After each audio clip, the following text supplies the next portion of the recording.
as my friend Jay Leno says, the forward position in the driving of these makes you a first responder. You're first on the scene in case of an accident. But I think that the visibility is such that you try to avoid those wherever possible.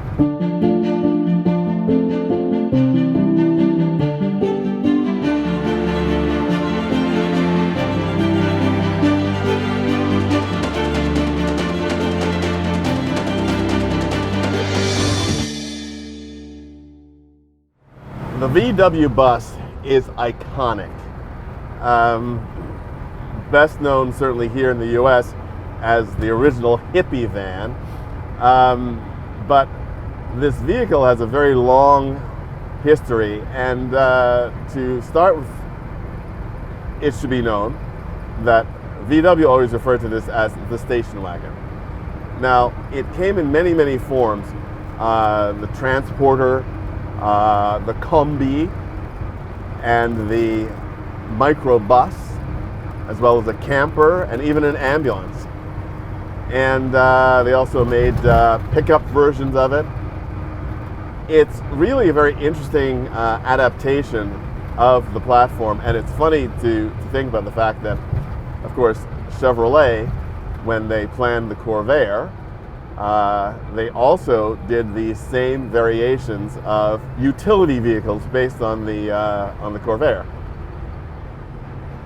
The bus is really known for a number of things. One, of course, was its versatility, its unique design and style, and the fact that you didn't want to take a very long trip on a highway in one or encounter lots of hills, because in addition to having the aerodynamics of the brick that it looks like, it also didn't have much power. Standard power in the engine, this is a 1964, 53 horsepower, and not a lot of torque on hand to assist and abet that 53 horsepower. This example has been breathed on a bit and probably puts out somewhere around 80 or 85 horsepower, which makes it very, very different.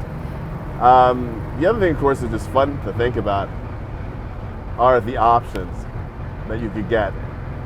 And this vehicle in 1964 had a base price of $2,700. It was the next to most expensive in the station wagon line, exceeded only by the ambulance at $2,900. But things that we take for granted today as standard equipment were interestingly optional. If you wanted windshield washers, you paid another $15. A cigarette lighter, $5.50. Backup light, I think it was $18. An interior rear view mirror was, I think, $6 or $7. This model does not have a radio. An AM/FM radio, think about this. The car is $2,700. An AM/FM radio would set you back $120. I can't imagine that many people opted for that option. This is one of the most desirable variants of the station wagon, the 21 window, exceeded only by the 23 window, which in the rear pillars, which would be the C pillar as it were, even though this has lots of pillars between the A pillar and the end, had windows in it. This does not, so therefore it's a 21 window with all the side windows and these wonderful roof windows. And this is a deluxe station wagon because it's got the opening roof, and it also has the scary but quite useful option of a gas heater. And anyone who's driven a VW of the 60s or 50s knows that they didn't put out a lot of heat. So driving one in the winter in the Northeast or anywhere in upper Midwest would be quite an adventure. And the gas heater did provide warmth, but it's a pretty scary affair, the idea of a gasoline-powered heater. But nonetheless, very useful. It's got lots of vents, lots of controls here to turn various sections of it on and off. Here above my head, below the back seat. And although this is the deluxe station wagon, the bus with all of the rows of seats, it still is a combi because all these seats can be removed and you can make this a transporter. And that, I think, is probably the great appeal of these vehicles. The fact that they can be just about all things to all people. They also bring a smile to your face. They're so bright and airy inside. The only thing that's slightly disconcerting about driving one is the fact that, as my friend Jay Leno says, the forward position in the driving of these makes you a first responder. You're first on the scene in case of an accident. But I think that the visibility is such that you try to avoid those wherever possible. And it's also interesting, it takes some getting used to. This is the microbus, and this very bus-like angle for the steering wheel, almost flat. And it does give you a sense of control that you wouldn't normally have. If you had an upright steering wheel here this close, first of all, it would be almost impossible to make the linkage work.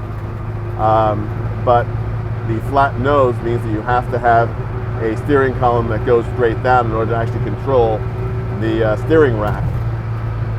The other thing which is so incredibly familiar to anyone who's ever owned a Volkswagen is this wonderful shifter. I learned to drive a stick shift on a VW Beetle, and I think that anyone who can do that can shift anything because the throws are so long, and frankly the gate is so vague that you have to trust that you're going to know where the shifts are. And this actually has a more positive gear shift than the Beetle. Perhaps it's the linkage and the way it works. But it's really interesting to drive. I think that people know how I feel about resto mods. And this, I think, is a sensible updating of the standard vehicle to give it a little more power so that you have a little more confidence when you're driving it out on the road. There was nothing quite worse than getting behind a VW bus on a 2-lane road that was going slightly uphill. But this, you have the confidence that you can actually drive it in modern traffic without too much apprehension. The other thing that you're always reminded of in these vehicles is the incredible build quality. These are very simple cars, but built extremely well by Volkswagen.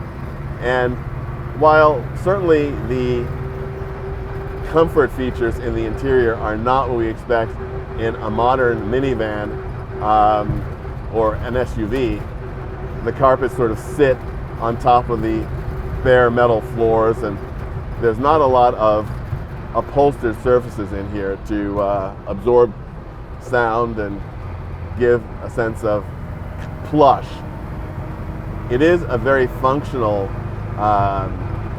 object, and it's also interesting looking at the brochures for this and seeing how they were designed to get as many people to a fun place as possible. And you see lots of shots of 8 or 9 young people having driven this to a ski slope or to a beach, you know, somewhere where they're having a great time. The Deluxe is also so interesting because of the wonderful trim on the side, the two-tone paint. It is iconic, and it's something that is truly international. People love these as much in Italy as they do in Germany or Holland or the US for that matter.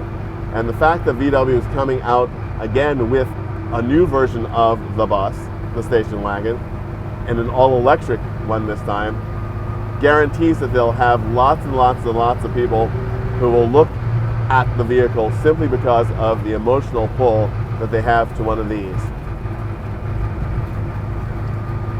This does take you back to a different time and a different place. You have to slow down a bit. You move too fast. You need to make the morning last.